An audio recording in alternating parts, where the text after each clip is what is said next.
د هر چا د عزت خیال ساته. هر څوک یوه کورنۍ لري او هره کورنۍ خپل حیثیت لري.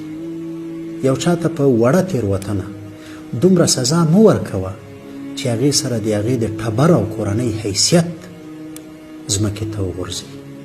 کله که دغسې یو سوچ او فکر در سره پیدا شو، د خپلې کورنۍ جلال او حیثیت ته وګوره، هغې ته پام وکوه او داسې تصور که که دغه حالت په تا راسي، ستا کورنۍ او ستا خپل جلال او ستا خپل حیثیت به تا ته څه ووایي؟ که بیا هم دغه ډول تصور او سوچ در سره پیدا شو، د خدای تعالی هغه کرم او هغه مهرباني په ذهن کې وګرځوه چې له ډېرو ګناهونو سره سره یې ستا عزت او پرده کړې ده. نو هیڅ کله د بل چا عزت ته تاوان مه رسوه، هیڅ کله د بل چا جلال په خو لاندې مه کوه. الله تعالی ډېر منصف ذات دی. ممکن